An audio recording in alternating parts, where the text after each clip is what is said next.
Hello and welcome to the Joe DeLisi Financial Advisor Podcast. Now, before we jump into today's topic, I'd like to just remind you to please go into the show notes afterwards, and there'll be some links in there if you're new to us to contact us if you choose to do so.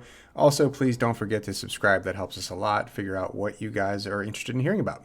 So today's topic is sequence of returns risk. It's a predator to your retirement plans. It's maybe a risk you haven't heard of before. Market risk, inflation risk, political risk, these are all fairly common things that most investors are at least familiar with, even if they can't maybe explain them or prove them out with the math. But there are other risks associated with your money that are just as common, just not typically discussed in polite financial planning circles. So one of those is, quote, sequence of returns, unquote, risk. Now, simply put, this is a risk that you can actually achieve a desired average rate of return on your money, but still fail completely at keeping your portfolio where you need it to be, or even keeping it at all. So let's begin by looking at a fairly easy to understand math problem. The calculation of an average rate of return. Now, this is a podcast, not a video cast, so bear with me, and I'll keep the numbers as easy as possible so that you can follow, but I still need to make a point here.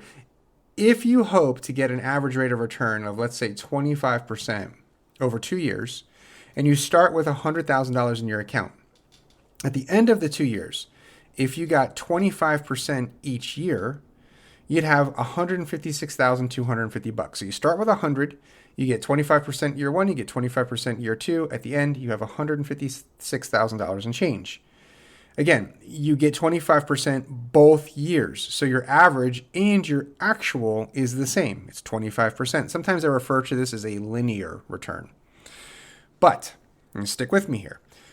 What if you start with $100,000? In the first year, you get 100% on your money. What do you have to start year two? Well, you have $200,000. So far, so good. But then in year two, you actually get a negative 50% on your money. So you get a negative 50%. What do you have at the end of the 2 years? Well, you started with 100, you earned 100%, you're up to 200.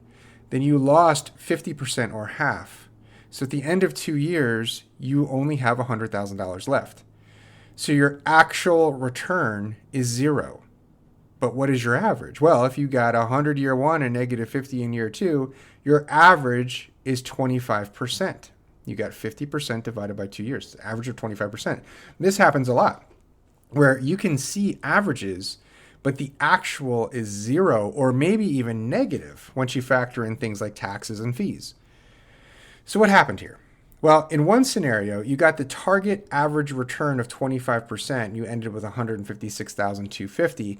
But in the second scenario, with the same average return, you only have $100,000. And what's the lesson? Well, average and actual returns can be, and usually are, very different. But you rarely hear anybody speaking about actual returns. Instead, they will usually use the average return. You hear this everywhere. Your favorite radio financial personality, your brother-in-law, maybe even your financial guy. But in reality, we need to be more focused on actual returns, especially when you're in retirement. Because, you ready for this?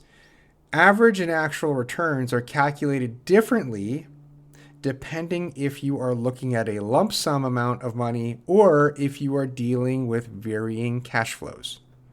This is where it gets a little bit nuanced and tricky on a podcast rather than a video cast. But in the example before, I gave you lump sum numbers, meaning even if you started with a negative 50 and then got a 100% rate of return, your average return was still 25 and your ending number was also the same. It was $100,000. But what if you're calculating dollar cost averaging into or out of the market? Now that's vastly different. So cash flows are different than lump sum. Why?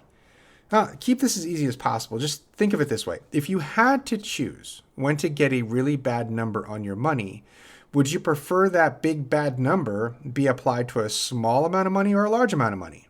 The small amount, right? So when you dollar cost average into a portfolio, you should actually hope to get your poor returns out of the way in the early years. Because in the latter years, when you have much larger amounts of money on deposit, the negatives will cut your money down by a much larger amount. This applies to putting money into as well as money pulling out of a portfolio.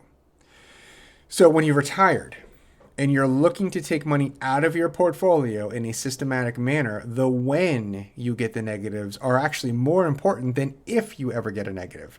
While it's common to think in a linear fashion about fixed rates of return and withdrawal rates in a vacuum, the actual effect of variable market returns can produce dramatically different results in actual experience. And we call this sequence of return risk.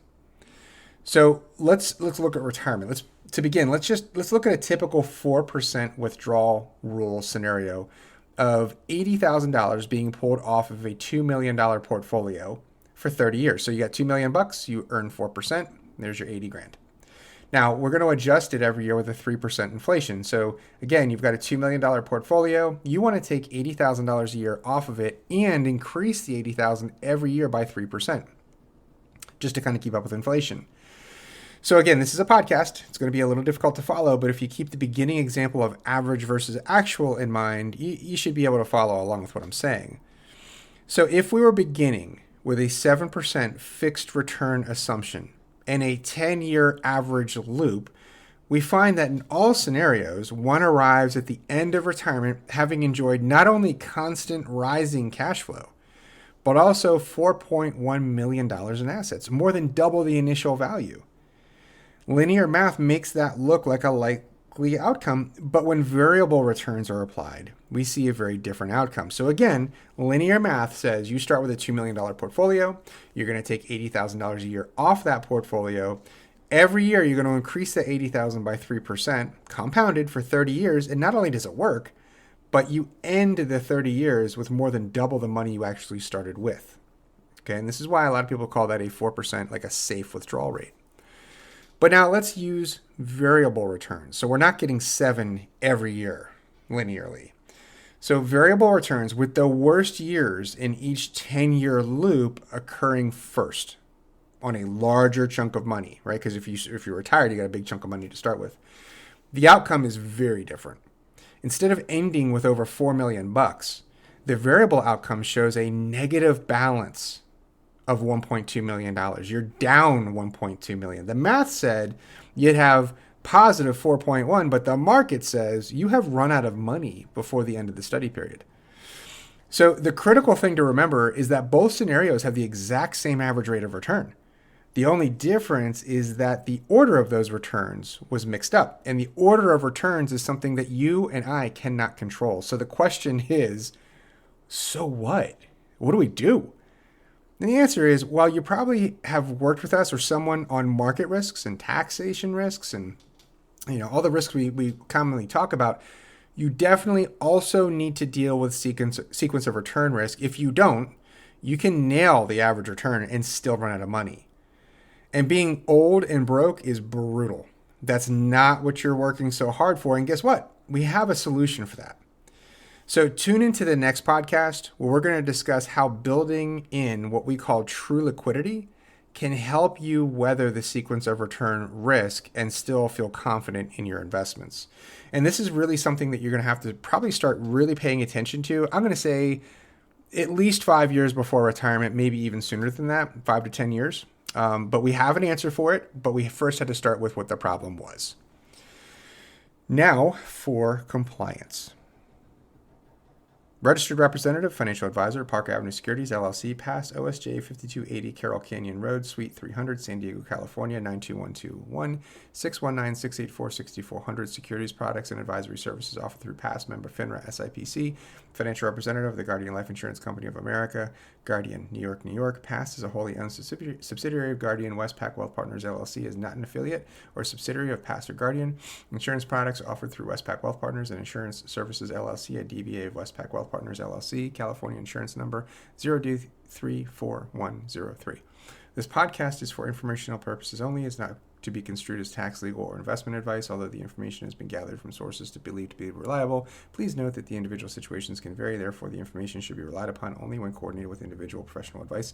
Guest speakers and their firms are not affiliated with or endorsed by Pass, Guardian, or Westpac Wealth, and opinions stated are their own.